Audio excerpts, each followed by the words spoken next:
2027 विधानसभा चुनावों की आहट के बीच बीएसपी सुप्रीमो मायावती ने गुरुवार को लखनऊ में अपनी ताकत का जबरदस्त प्रदर्शन किया।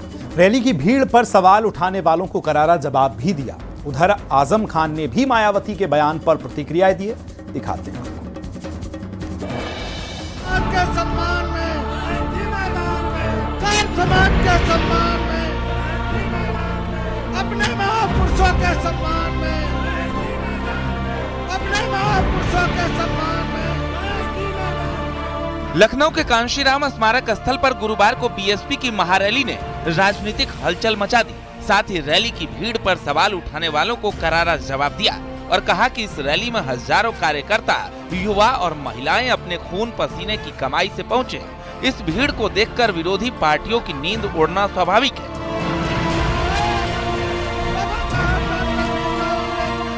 मायावती ने रैली में सपा, कांग्रेस और बीजेपी पर जमकर निशाना साधा।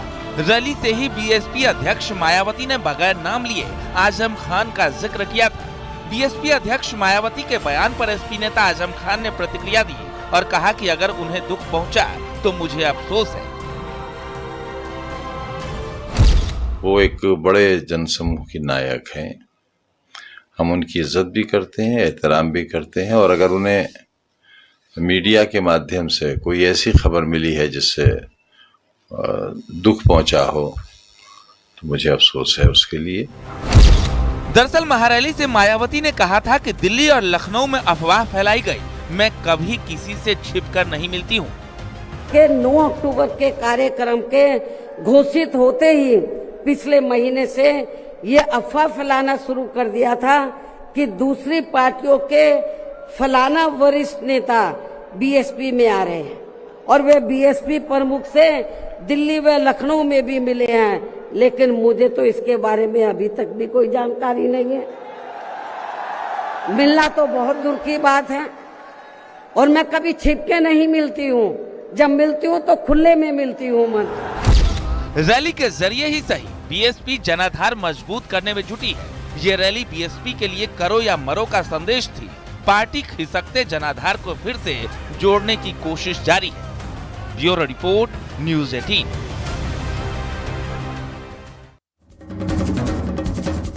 अब बिहार विधानसभा चुनावों की तारीखों का ऐलान हो चुका है और अब राजनीति की हलचल भी तेज हो गई है। बीजेपी ने अपनी रणनीति को आक्रामक बनाने के लिए उत्तर प्रदेश के अनुभवी नेताओं को मैदान में उतार दिया है। उसमें सीएम योगी की रैलियों की काफी ज्यादा डिमांड है। दिखाते हैं आपको report.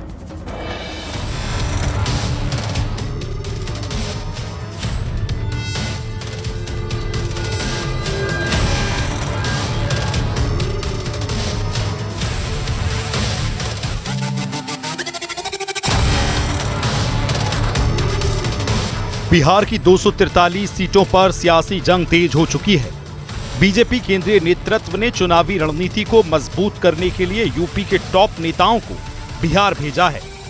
Deputy CM Keshav Prasad Maurya को सह प्रभारी बनाया गया है, जबकि डिप्टी सीएम ब्रजेश पाठक समेत 6 से ज्यादा मंत्री डेरा जमाए चुके हैं। बीजेपी सांसद, विधायक और सहयोगी दलों के नेता भी सक्रिय हैं। सूत्रों के मुताबिक सीएम योगी की रैलियों, सभाओं और रोड शो की सबसे ज्यादा डिमांड है।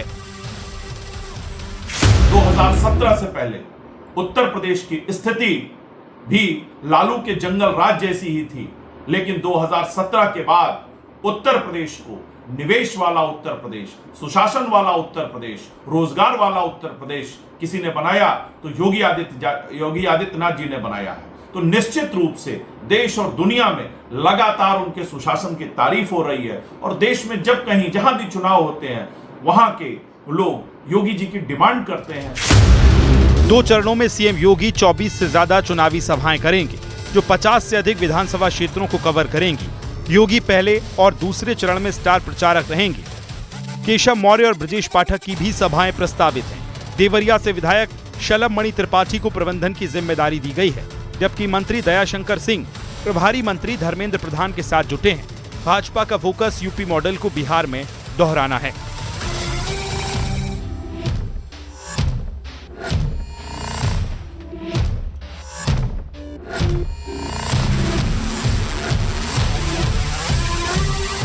गोरखपुर से सटे बिहार के जिलों गोपालगंज, सारण, सीवान, वाल्मीकि नगर में योगी का गहरा प्रभाव है।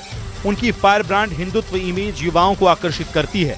यूपी में लॉ एंड ऑर्डर पर सख्ती से क्राइम कंट्रोल हुआ, जो पड़ोसी राज्यों में उनकी लोकप्रियता को और बढ़ाता है। उत्तर प्रदेश के मुख्यमंत्री योगी आदित्यनाथ का बिहार में चुनाव प्रचार के लिए जाना, अर्थात यह साफ है कि बिहार की राजनीति में गर्माहट लाना है, क्योंकि आज पूरे देश भर में योगी आदित्यनाथ अपने बेबाक भाषा के कारण, लॉ एंड ऑर्डर के कारण, भगवाधारी के कारण और गुरु गोरक्षनाथ पीठ के उत्तराधिकारी होने के नाते चर्चित हैं, जाने जा रहे हैं। यूपी में 2017 की जीत का फॉर्मूला बिहार में दोहराने की कोशिश है। बीजेपी ने अनुभवी नेताओं को चुना ताकि रणनीति असरदार बन सके। चुनावी तारीखों के ऐलान से पहले ही यूपी से सिलसिला शुरू हो गया था। जाहिर सी बात है कि उत्तर प्रदेश के तमाम नेताओं का बिहार चुनाव में जिस तरीके से डिमांड है और उनको वहां पर चुनावी मैदान में उतारा गया है, और मुख्यमंत्री योगी आदित्यनाथ को लेकर तमाम जो प्रत्याशी हैं, तमाम जो नेता हैं, वो मांग कर रहे हैं उनकी रैलियों और सभाओं की। कैमरामैन मनोज शाही के साथ संकेत मिश्रा, न्यूज़ 18 लखनऊ।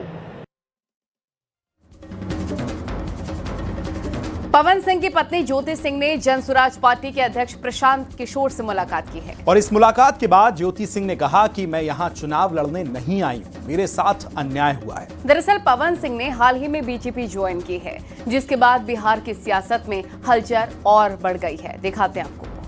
लड़ने के लिए या फिर टिकट के लिए नहीं आई थी। मेरे साथ जो हुआ है, यहाँ पे मेरे साथ जो अन्याय हुआ है, वो किसी और महिलाओं के साथ ना हो। कोई और महिला जो मैंने झेला है, वो कोई और महिला ना झेले, क्योंकि आए दिन ये महिलाओं के साथ होते रहे। मैं उन तमाम महिलाओं की आवाज बनना चाहती हूँ जिसके साथ ये अन्याय हो रहा है, आज की डेट में ये अन्याय किया जा रहा है। बस इसीलिए मैं प्रशांत भैया से मिलने आई थी। मैं चाहती हूँ, नहीं, मैं यहाँ पे चुनाव की कोई बात ही नहीं है, यहाँ पे चुनाव को लेकर कोई बात नहीं हुई है और न ही टिकट की कोई बात हुई है। मैं बस उन तमाम महिलाओं के लिए यहाँ पे आई हूँ जिसके साथ मेरे साथ अन्याय हो रहा है, तो वो उसी चीजों से जो जूझ रही है महिलाएं, मैं बस उसके लिए आई हूँ। समाजवादी पार्टी के संस्थापक मुलायम सिंह यादव की आज 30वीं पुण्यतिथि है। नेताजी की समाधि स्थल सैफई में पुण्यतिथि कार्यक्रम का वहां आयोजन किया गया है। और सैफई महोत्सव ग्राउंड में समाधि स्थल पर विशेष श्रद्धांजलि समारोह हुआ।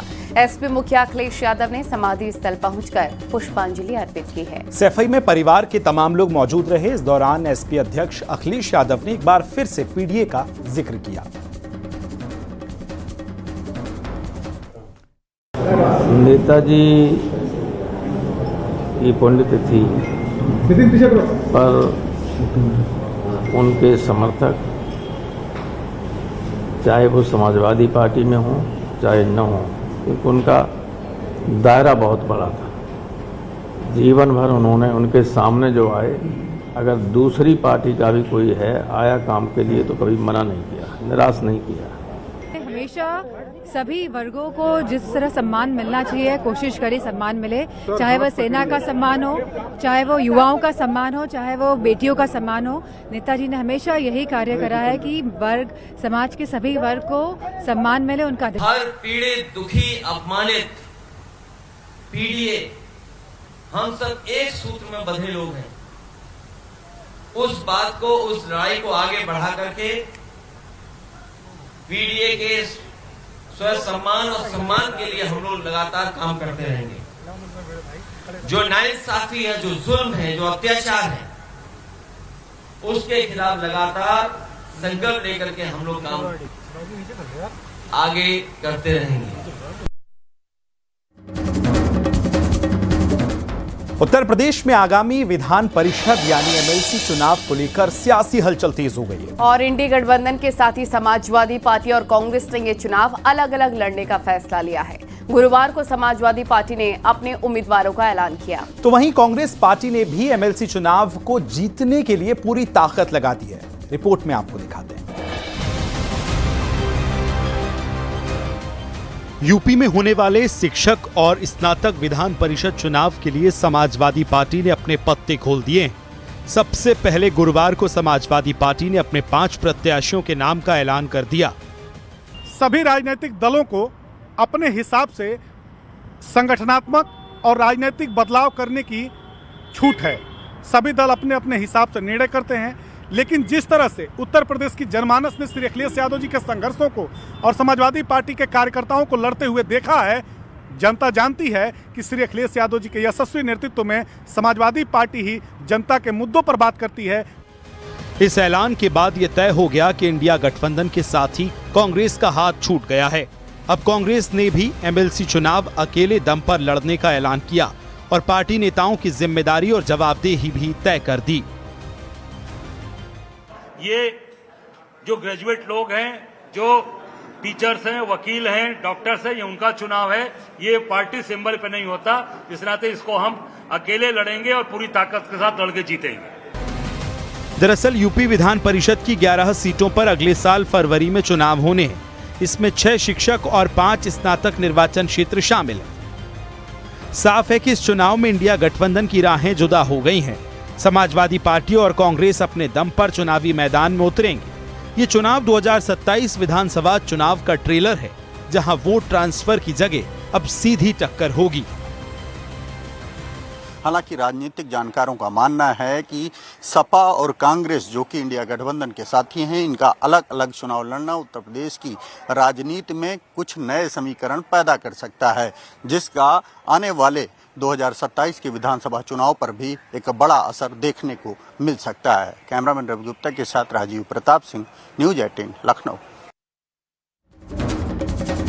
उत्तराखंड में कांग्रेस नेता हरक सिंह रावत के बयान से सियासी खलबली मच गई है। हरक सिंह ने दावा किया है कि जो नेता कांग्रेस छोड़कर बीजेपी गए वो वापस आने के लिए बेताब हैं और ज्वाइनिंग की तारीख पूछ रहे हैं। इस पर महेंद्र भट्ट ने हरक सिंह से पूछा कि क्या वो भी कांग्रेस में रहेंगे और कब तक रहेंगे।